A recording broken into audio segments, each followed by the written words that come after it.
we are overscheduled human beings who are constantly in our minds. So my biggest learning through yoga is be in the present moment. How celestial cycles impact our body. Okay, when the moon is full, where you're supposed to take rest. Why women used to wear sari in the first place. You know, the saris are wrapped around you, right? And then the pallu goes over here and it falls down. Constantly, it's touching the earth. So basically, the asanas or the practice is the same, but the impact on men and women is different. So if you take 2 years to headstand, they do it in 2 months. Tell me, are there any asanas in yoga or things women can do when they're trying to conceive? You cannot conceive if your body is...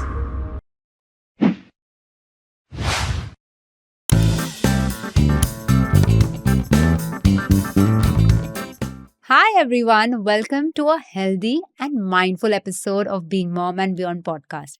We are diving deep into a topic that is as timeless as it is transformative: yoga. Whether you're someone who practices it religiously, dabbled in it during a fitness phase, or have always been curious about its benefits, this episode is going to open your mind to the true essence of yoga. Our guest today is special because she's not only a friend, but someone I always go back to for guidance. Aanchal Pilani is a yoga practitioner, teacher, and co-founder of the Breathwork program. What I love about Aanchal is that she seamlessly blends traditional yoga wisdom in the modern life, showing us that yoga is not just a workout, it is actually a way of life. From understanding yoga's connection to celestial cycles to exploring how it can be a holistic workout option, Aanchal gets a wealth of knowledge to the table today. So, let's get talking. Welcome to the show, Aanchal. Always lovely to see you. I want to start with a very basic question. जब हम योगा की बात करते हैं, two things pop up, two visuals pop up in most of our minds. One is some senior citizens doing breathing exercises and calming exercises, or someone with a fab body doing stretches and some very difficult asanas. तो बताओ, what yoga truly means beyond the asanas we see on social media? So I would say both your visuals are true, is true, and nothing is wrong in that. Like one of the fundamental learnings of my yoga journey is non-dualism, not thinking that something is right and something is wrong. And honestly, Zahra, I've come to that point after hours and hours of breathing, meditation, yoga, and yoga is everything. Now, if I was to bracket yoga and say, you know, yoga is what Ramdev Babaji teaches or Shri Shiji teaches. So we as yoga teachers, you know, or I would say just yoga sadhaks who practice yoga every single day believe that yoga is for all and it can't be bracketed. And in terms of, you know, going to the other visual where someone is super fit. I'm so glad you asked me that question because I came to yoga for that. You know, I'll be honest with you. I didn't come to yoga for meditation or my mind stilling or to learn mantras. I came to yoga because I wanted a really fit body and it gave me that.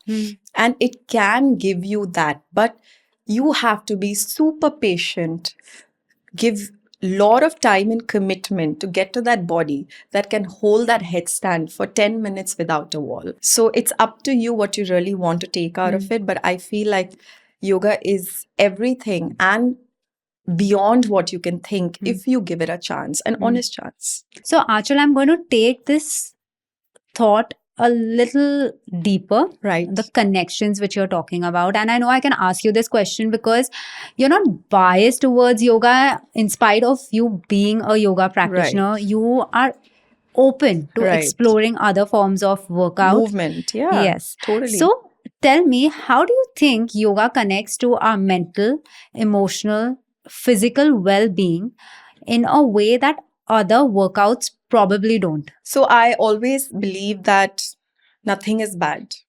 And I think everybody is very unique in what they need for their body, mind, and intellect. For some people, they feel great running for 3 hours, and that's really good for them. But I wasn't one of them. I tried running a lot. I tried CrossFit a lot. I tried going to the gym a lot. And you know what? I love it. But I realized that it's not going to give me longevity in my body. It's not giving me what I really need. If Zumba is what you love, it's great because you're going to stick to it and you're going to show results. If CrossFit is what you love, go for it. Some people can't go to the gym. They like to play sport and that's great for them. However, yoga does have an edge. And I'll tell you why. Scientifically, I'll tell you why yoga has an edge. What I have discovered in my body, and I'm a body that doesn't recover fast. So if I'm picking up heavy weight or I'm playing squash, I feel a lot of stiffness. I get impacted enough that, I can't function well the next day. When I wake up in the morning, I'm like cranky. And I became very aware of that very quick. Okay. So when I was about 24, I had the best body in the world and I lived on Wall Street where everyone was doing marathons and cycling and I used to do all of that. But the next day I didn't feel fresh and I didn't feel like, positive enough to be able to even like talk to my peers at work. So then I entered this amazing yoga shala in New York and where all of us having really fab bodies. And I was like, wow, can people really look this good? I went there and I started training there and I was like, this is so great. But the biggest difference that movement principles have versus yoga is we do not work with compression. When you're picking up a weight, you're compressing a muscle and you have to do a lot of strengthening and lengthening later for you to not feel that sort of discomfort. But when we're doing yoga, we're really working on mobility and we're working on stretching and strengthening. So when I'm making you pick up your legs and I'm making you do Ekapada Hastasan, we're lengthening that muscle and we're stretching it. So when you leave that yoga class, you're going to leave very free. You're going to leave like, I did a lot of work, but there's no discomfort. Very rarely are you going to wake up tomorrow morning and be like, I really don't want to drop my child to school. Like, please don't wake me up. My body is sore. So that does happen in the beginning if you're not used to anything. But if you are doing something, then you will never feel it after yoga. And people, especially as 40-year-olds, both of us are almost 40, right? We take care of our families. We take care of extended families. We have a job, each of us, and we're pretty motivated at that. We run homes. We take care of our social activities. If a person is not calm, they're probably sporting a lot of tension in their endocrine glands, stress in their endocrine glands. So you mean that yoga is beyond body and food? There are so many aspects involved. और मुझे पता है that you really believe in celestial patterns and उसका impact हम पे क्या होता है, and during those celestial patterns we should make certain changes. Firstly, for the knowledge of the audience, celestial patterns means patterns of sun, moon, planet, etc. अभी आप बताओ, can you tell us about a few celestial patterns कि उनका impact क्या होता है और वो time पे हमको क्या करना चाहिए? We are not individual. We have planets around us. Yes. We are born at certain times of the days and on certain dates. And then we have certain planets that are our ascendants, our energy, and all of that, like the way the planets are moving around with us really impacts us. And I truly believe that. Now, why do I believe it? Because I have seen the impact in me. Now, Has yoga made you aware of this? 100% yes. Okay. Because what happens, Zahra, there are two questions, so I'm going to address both. Yeah. Is in my journey, I realized, wow, I'm doing all this yoga and I'm becoming calm, but I still have these problems. Yeah. Why am I so obsessed about eating healthy? See, and any sort of obsession is never going to serve you, right? It's going to create an impact on your friends, your family. Yoga really makes you aware that, you have to turn the lens around and see, okay, everything is me. If I'm having issues with a particular person in my life, yeah, they do have certain vasanas and they have behaviors, but why is it affecting me? Why is the texture of my mind so rough? Why can't I let it go? If my son does it, I'll let it go. But why is it that person is poking me? So you really, like on a pranayama and a meditation journey, Zahra, you get aware there is room for change. And you have to turn the lens towards yourself. So the second conversation is about the celestial cycles. So I truly believe in many cycles. I think we should pick up only as much as we can do. So I tell my students कि आप moon को जरूर observe करिए, because the moon is directly connected to your mind. Okay. And your mind impacts everything in your life, right? Now, today, if you're angry, would you be happy seeing me? Like, you'd still be like observing your mind and be creating that story on, oh, I fought with this guy and he said this to me and he said, and honestly, when we're angry, even our face changes. You can see it in the person's eyes. So if you are sad, it's also your mind. You can't get sad if your mind is happy. And the moon has a very big impact on us. We have one moon, but even the Jupiter has moons around it. Saturn has moons around it. But even if you don't go so much into that science, but you observe three things: Amavasya, Ekadashi, and Purnamashi. Those are enough for people like you and me. So I'll tell you, full moon, for example, you work out 30 days a month. I want you to tell what is Amavasya, Ekadashi, and the third one you mentioned? Purnamashi. Purnamashi. Okay. We are addressing Hindi as well as English audience. So, आप अगर हिंदी में बता रहे हो, what is it? Just say the corresponding English thing. And I would really want to go deep into this. कि अगर full moon है उसका इम्पैक्ट क्या होता है एंड वो टाइम पे हमको कौन से चेंजेस करने चाहिए और certain things we should observe during that time. It will just help us to understand the celestial cycle a little better. So I'll tell you, especially as women, and I think for me, the women audience, I really love, because I feel very like I'm a feminine energy anyways. So moon is the femininity in you, all right? And moon is like your mother energy. Imagine if you didn't have a mom in your life, how would you feel? Lost. But if you had a great relationship with your mom, you feel so loved. Even if it's a tough day, you are ready to go out as a warrior. Now that is all about the level of moon in your life, Like, let's say you're someone, Zahra, who leads a very masculine life, which you do, right? You get up, you get your thing going. I'm going to work out 25 days a month. I'm going to get my kids to do their math, and I'm going to do, you're like masculine, right? But this is one day, Zahra, full moon, okay? When the moon is full, right? It's completely circular, where you're supposed to take rest. Okay. And not work out. Okay. Eat light. Rest. Okay. You're supposed to go out, in nature, where you can, all the full moon rays are being absorbed by you, and allow the rays to fall on you. And just allow the body and the mind to kind of absorb this energy. It's great if you put water, or, on some days even put kheer out and let the moon energy fall on that and eat that the next day. But even the water really works wonders. Okay? Now, this is very interesting. I'm going to tell you guys this, is that there's a sun and there's a moon. And they're both friendly planets. Acha.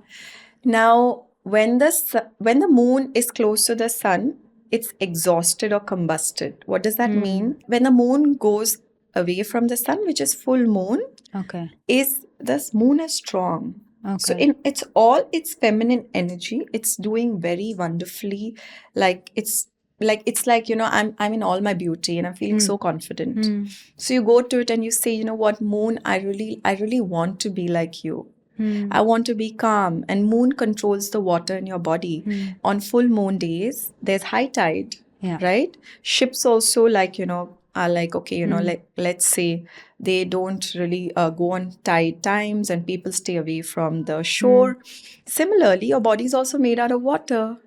तो आप देखें, आपको पता नहीं है, but आपके body में भी वाटर लेवल हाई है उस दिन. आपको गुस्सा आ रहा होता है जब आप we are leading a very hectic day. Most divorces and most accidents happen on full moon. So like you said, on full moon day, people should rest, maybe not work out, be calm, eat light. Right. What should they do on no moon day? Right. What is the impact firstly, and routine में क्या change करना चाहिए उस दिन अच्छा, पे? no moon is when the moon is next to the sun. So it's combust. So none of the moon's qualities are actually coming to us that day. So no moon is basically a day where I personally believe that we are not individual. We have energies around us. You know, you have sun, you have moon, you have planets. This tree, this plant also is an energy. Vastu energies. So on no moon day, the moon is combust. The sun's energy is high. Sun is a very masculine energy. It's traditionally a day where, you know, all the people in your life, all your ancestors, aapke pitra, you know, who have worked really hard for you to get this beautiful life, Zara, you know, where you are in an abundant situation. We are able to work, we're able to give back. You know, we have children who are doing very wonderfully. We say thanks, we pay gratitude to our ancestors. So that's one day where traditionally you should do something good for someone. I got very deep when I do my research, I go very deep into my science. We were taught about Chiranjeevis. Chiranjeevis is basically few people who have been given the boon to live beyond the physical, which means when they left their body, they chose to stay on earth. And Hanuman is a Chiranjeevi. Okay. Right? So there are 7 Chiranjeevis. So in that, like I felt, you know, after doing the Hanuman Chalisa for so many years, that I feel his presence and I feel the presence of good Vastu energies and doing my house well in the Vastu way. And when I've paid my gratitude to my ancestors, I've seen miracles happen in Ravi and my lives. Yeah. And also gratitude is the highest vibration. Absolutely. If you're angry and sad, you're probably at 60. But if you go to gratitude, you're on upwards of 500. So it's good to execute this on a monthly basis, Zara, because you know what happens? We lead such busy lives where you're traveling, we're working. We need to put stops and do things that are also important for us. And the third celestial day that I think is very important is Ekadashi. Okay. Now, 11th day of the lunar calendar. So it's just right before Purnamashi.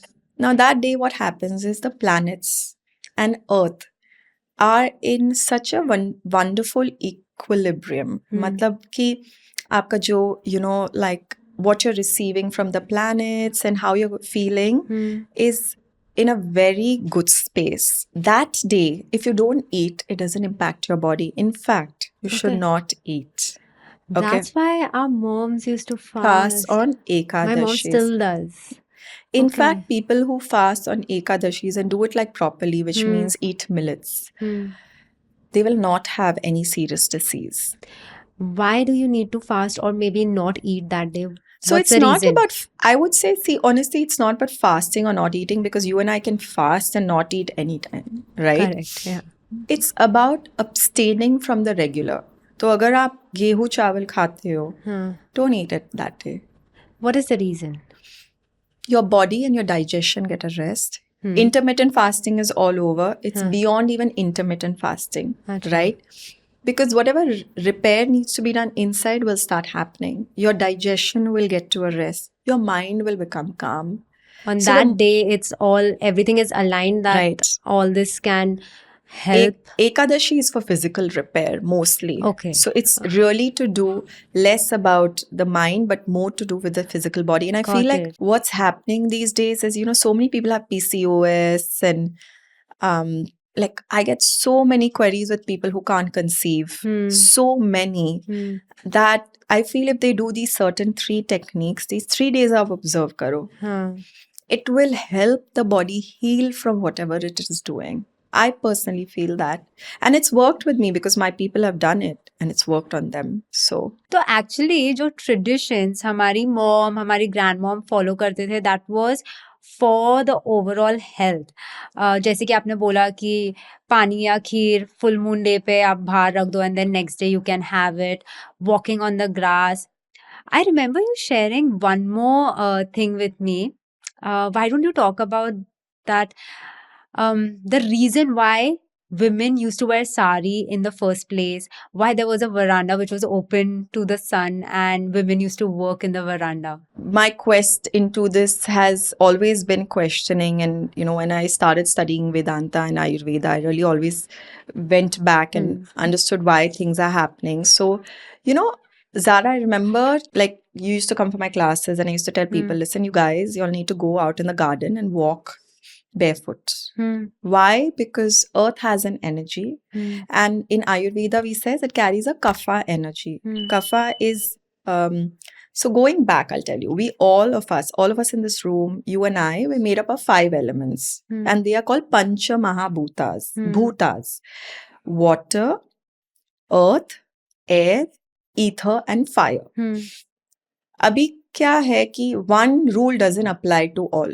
हम सब different variations में है. Correct. Like you probably have a nice fire because you're very driven in life.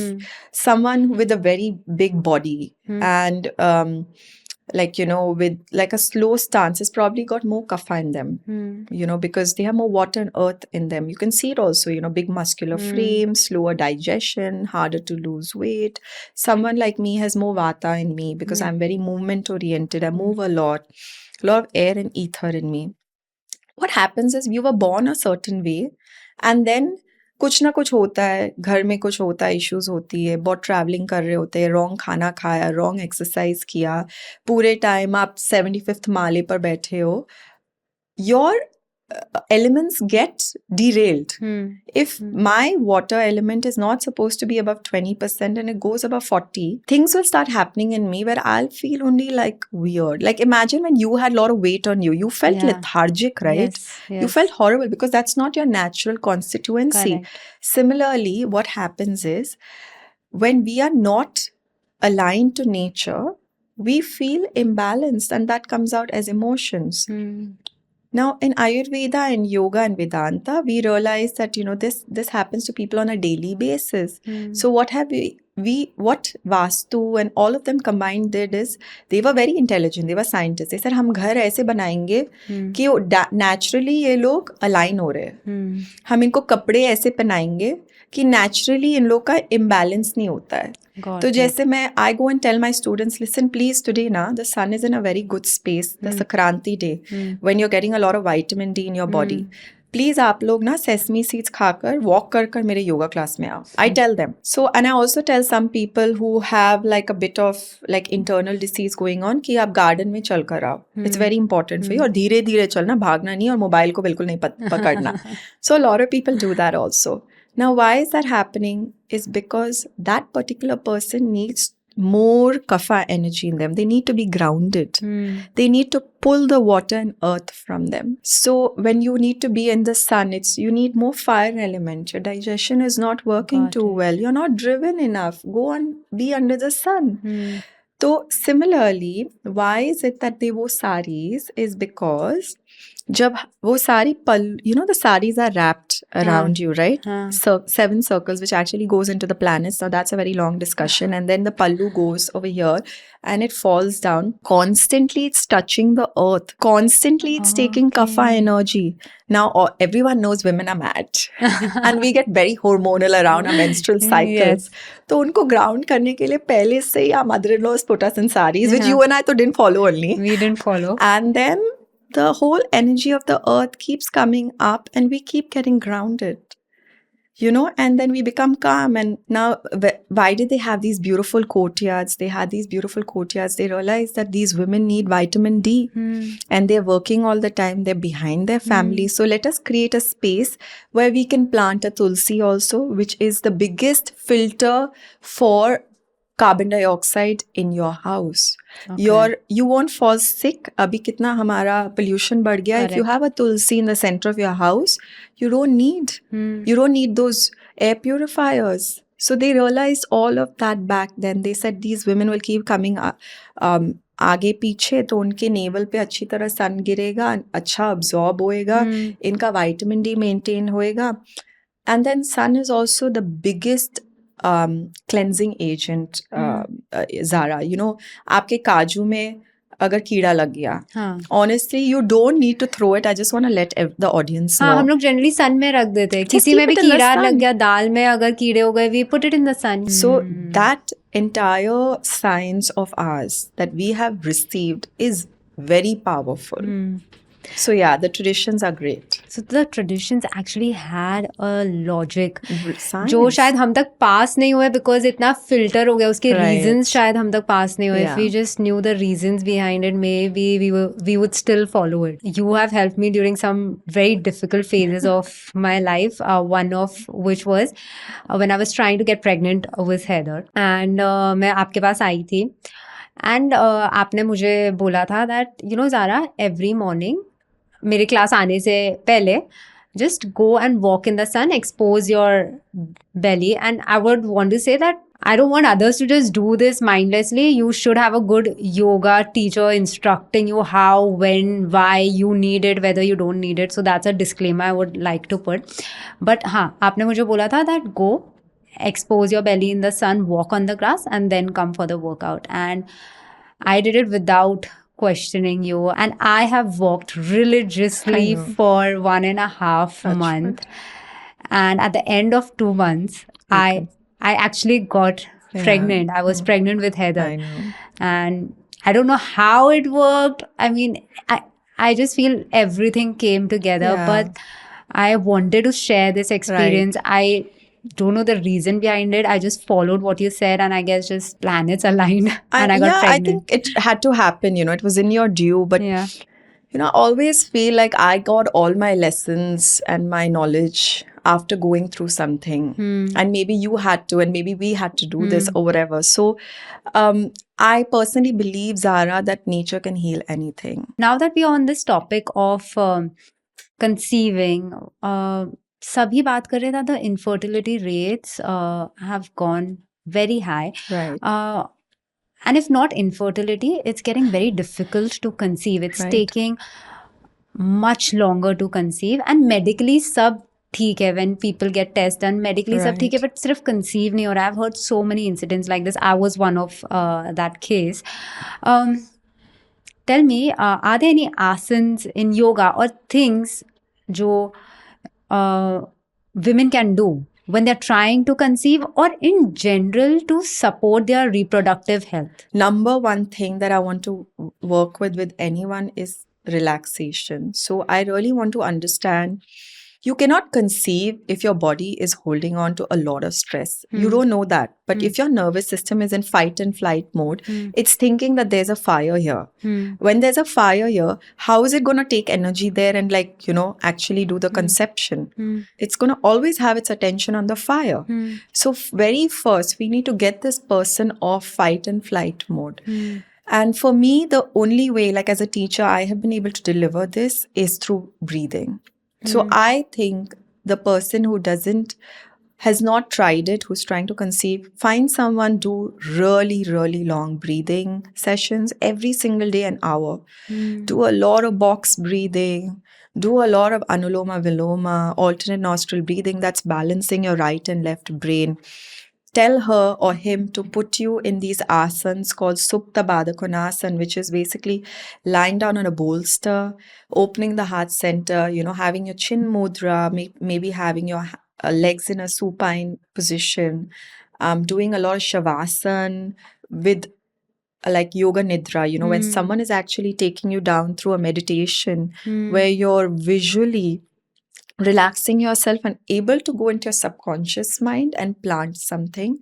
It's worked with my students. I feel that person who's trying to conceive has to work more on their lifestyle. Like, am I sleeping right?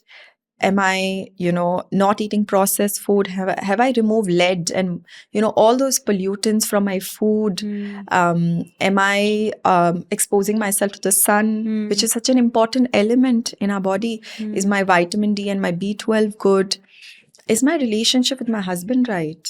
That's also so important, right? Like, are we too stressed Is there something in his mind which is why it's not organically and natural? So for me, everything is nature oriented. So my solutions are always that. I'm working with someone now who's also not able to conceive. She does yoga nidra with me every Wednesday evening. You know, because she has so much pressure from her family. Yeah. Like I can see it on her body. And So yoga nidra means just so yoga relaxing. nidra is a guided meditation. You can find it on YouTube, or it's called NSDR. Sundar Pichai does it in Google. He said, I was so stressed by the amount of decisions I had to make as a CEO. So I started doing it and it's helped me tremendously. So in the West, they call it NSDR. It's a guided meditation where we first take your attention to your physical body. Now, why do I do that? Is because अगर मैं आपको बोलूँ कि आप अपने आंखों के अंदर देखो, आप उसको पकड़ नहीं सकते हो, उसको देख नहीं सकते हो. So we first start with something you know. Then we go deep inside. Then what happens is you become so drowsy. You come to a state between deep sleep and waking up. That is where I want you to be. That is where we're tapping into your subconscious mind. And in that, we make you plant like a sankalpa. You know, we say that, you know, I'm really happy and I want to conceive this child. Like, it's like birthing, but a little more tangible than birthing. And the thing is, Zara, with yoga and everything, even though it's so like ephemeral, it works. Like, it works. A person comes in and says, I'm feeling so good. Like, if that person goes and tries to conceive that night, there is more of a chance of that being successful. So I would tell these people, whoever is trying to conceive, please try all of this. You mentioned about breathing. Whenever there is anxiety, mental stress in today's fast-paced life, one of the major solution suggested is breathing. Why breathing is such an integral solution for mental well-being? So Zara, imagine we came into the world. The first thing we did was breathe. You know, it's a very boring concept, but I'm breaking it down to you. The last thing you do when you leave the world, you're breathing. He and she is your best friend. Your breath is truly the only thing that is with you. Now, scientifically, a lot of research was done. And they realized that when people are anxious, they are chest breathing. They are not breathing right. When people are angry, they are like heaving. You know, so science has also gone and studied the breath and realized that all your issues are stemming into your breath. When you are becoming overweight, you're not breathing right. So literally everything can be fixed by your breath. Now the yogis of the lore and the yogis of the past figured that out. But it's just that, you know, they communicate in a way that all of us get so bored. You know, like no one really honestly wants to go there and be and sit there and listen to this science. But it's very exciting when you do it properly. If someone is getting a panic attack or is getting anxiety, is there a breathing technique to solve it immediately? Of course, see, in the long run, you need to find the solution to it. Yeah, but there is one. And even in Hubelman Lab, who's the most popular social influencer of the world, has said it, is you take 2 exhalations, like fast, and then exhale through the nose. So 2 inhalations, fast, and then you exhale immediately. So if you're feeling like a lot of anxiety and panic, that's your one-stop solution for that moment. Okay.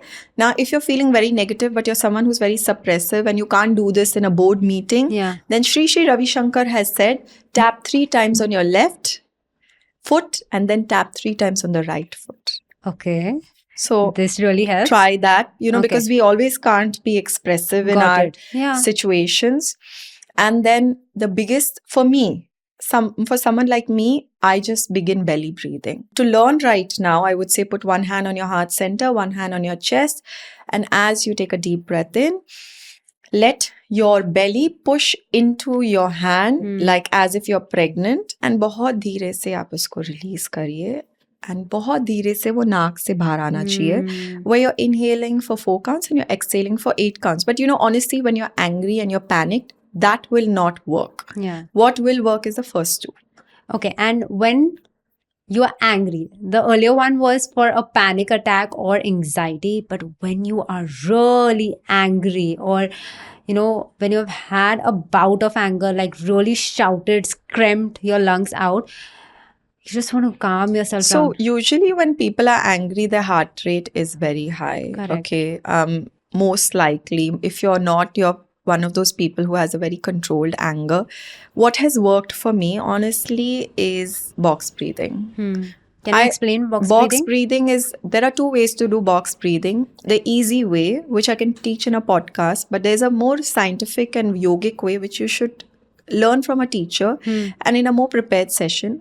In an easy way, it's just draw a box with your breath, which is inhale for 4 counts, retain for 4 counts, exhale for 4 counts, and then hold for 4 counts. You're doing a box. But if it was a proper class, then my counts change. But Got it. usually people are not able to do that, so I won't teach it here. Now, this you can only implement after the anger session is over, where you have realized कि अभी बहुत हो गया, मुझे calm down होना चाहिए, मेरा matter grey हो रहा, I'm becoming ugly, why should I take it on myself? मैं तो खुश हो जाऊँ. So then you implement that. Acha, tell me, can yoga be a complete workout option? By that I mean, can it replace workouts which are gaining more popularity currently, like Pilates, heavy lifting, HIIT? आप सिर्फ योगा करके you can be healthy and with a good muscular body. Is that possible? It can be. Okay, there's a caveat like everything. Now, if you're someone who's really overweight, then what I would suggest is first you lose all your weight. Like maybe you do 108 Surya Namaskars every day. That will create a lot of vata in you. But that is a disclaimer. You have to actually go to a yoga teacher or an Ayurvedic doctor to understand if your body can take it. Because some people cannot. So go and lose that weight. But if you are not fit enough and you come to yoga, then it will be a very, very slow journey for you, which I have done. People may not have the patience for. But if you come to my level, if you come to my class, I can tell you that yoga can give you everything. Some movements in yoga are very difficult. Yeah, some are. Okay, अभी तक हम लोग traditional yoga की बात कर रहे थे. Right. There are many different styles, forms of yoga which have come up here in the West, like hot yoga, aerial yoga, hatha, vinyasa. I don't know about hatha and vinyasa. Maybe they are still in the traditional form, but power yoga, hot yoga, aerial yoga. These are the new forms or styles of yoga. Right. Are they beneficial or they're just a fad? I think all forms of yoga benefit. So I have tried aerial, I've tried vinyasa, I've tried hatha, I've tried Iyengar, I've tried Bikram, which is hot yoga, and I've loved all. Okay. Will I say that at this point, as a 40-year-old, I'm going to do all? No. I think there's a time in your life for everything. When you're single, you have a lot of time on you, you have a lot of weight to lose, go for Bikram hot yoga. But the caveat is, if you're someone with a lot of fire in you, pitta, and you go for hot yoga, you're going to probably feel sick after the class. So you have to go and try things out and see where you're at.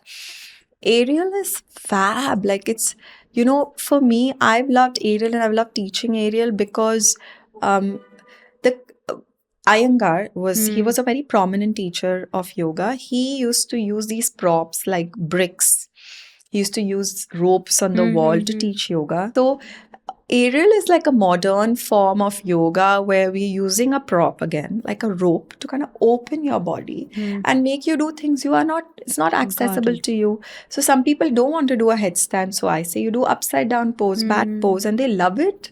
So all yoga is good yoga. All yoga is good too. Try it and see what works for you. Now moving on to our younger audience, chota bachas. Right.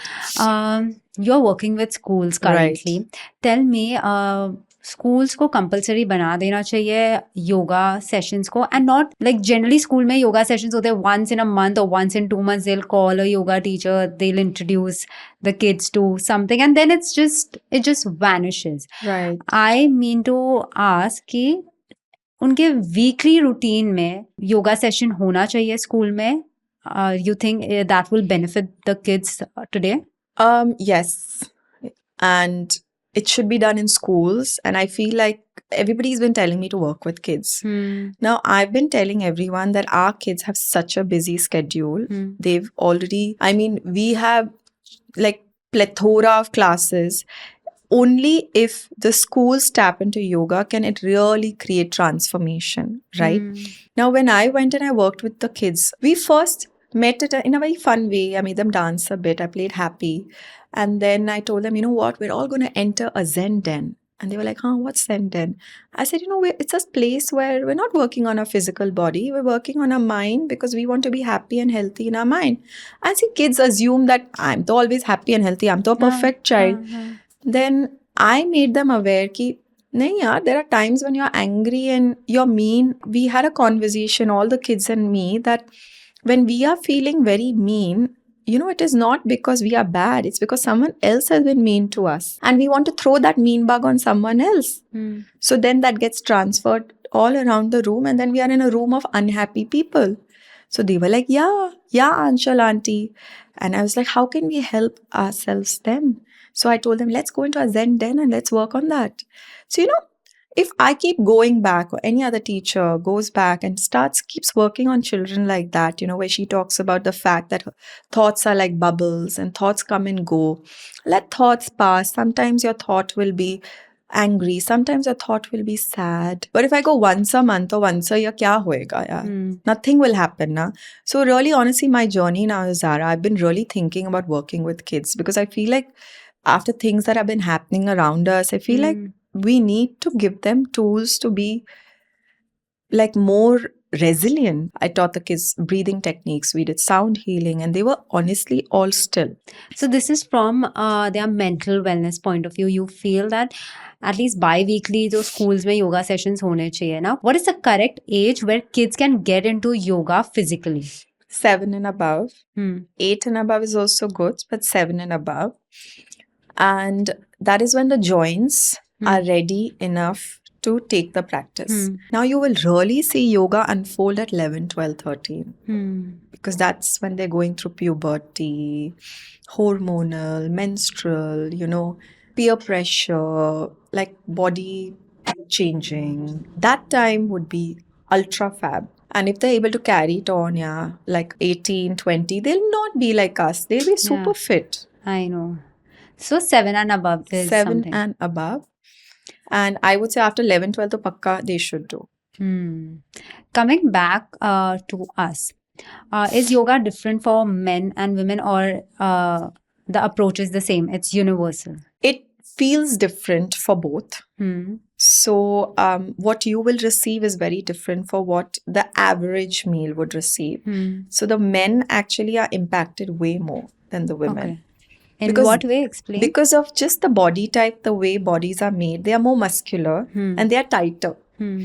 And mostly likely men are a bit stronger than us also, simply because the way Bhagwan made them, right? Nature has made them that way.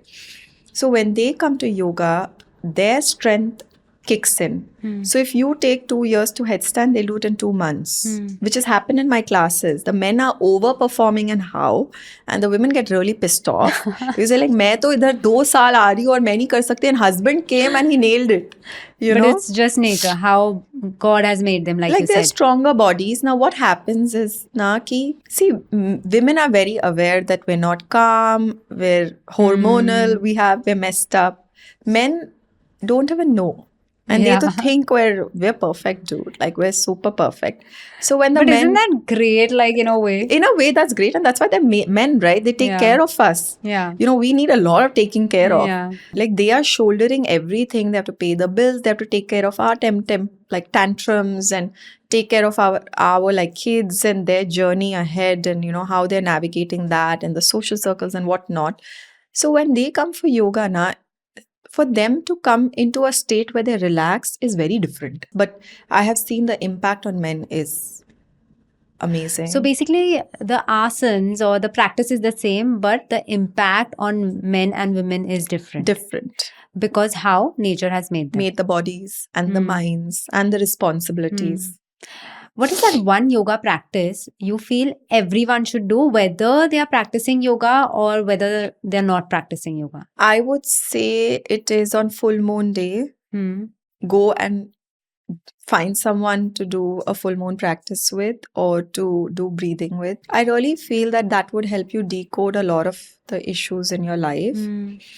Now, if you're someone who's going to the gym for 4 or 5 times a week or playing sport, one day find a really good yoga class and stretch just infinitely.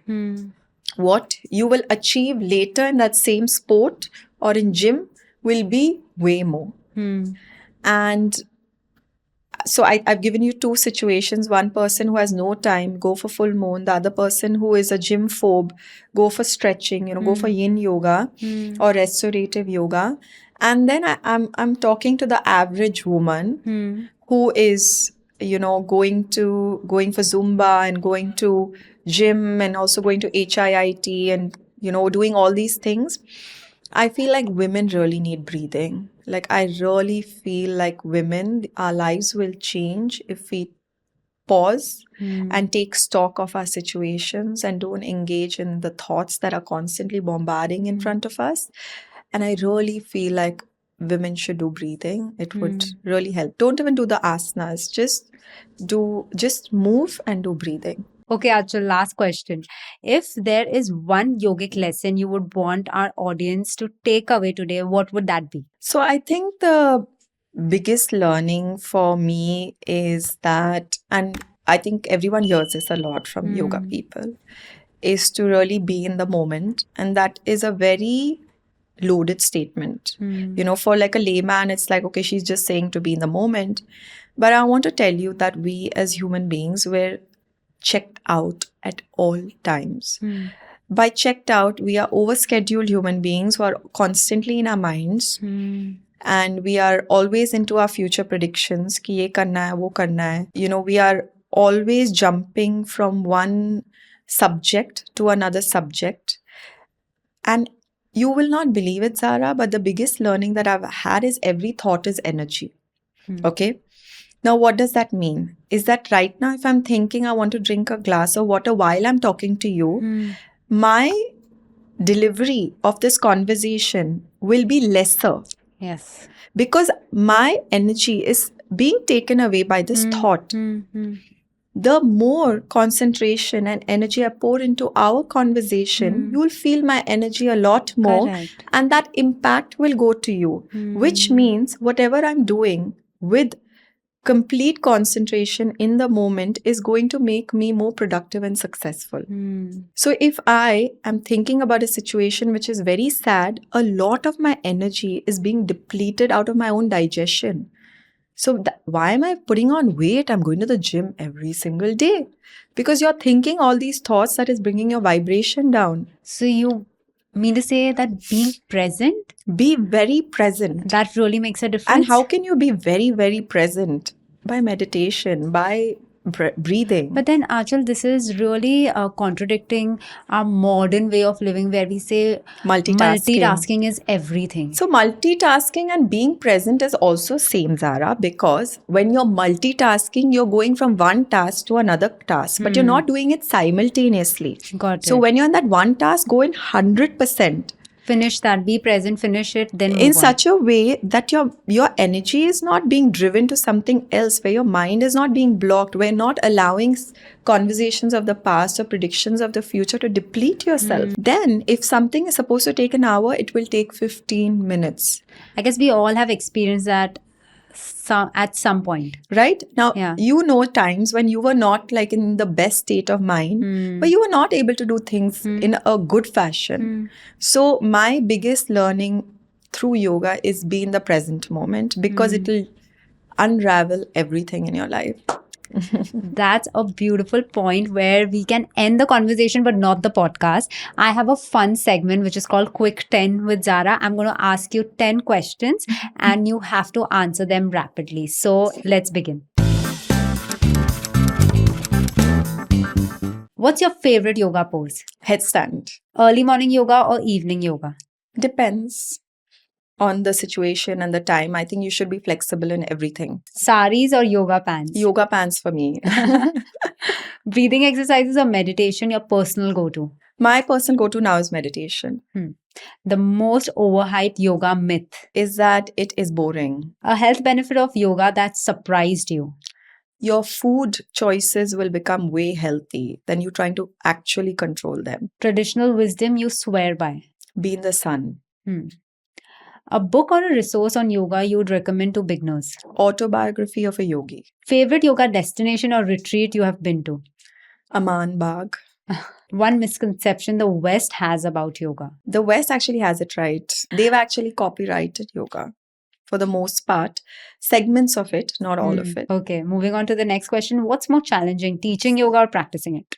Teaching. I love practicing. Do you believe yoga should be introduced as a subject in school? Very much so. It was there, and then I think they removed it in, I guess once the West took over, they removed it from our curriculum and our education, but it should come back. One word that best describes what yoga means to you? It means to be equanimous, which equanimous means that to not react, to respond to situations after you pause.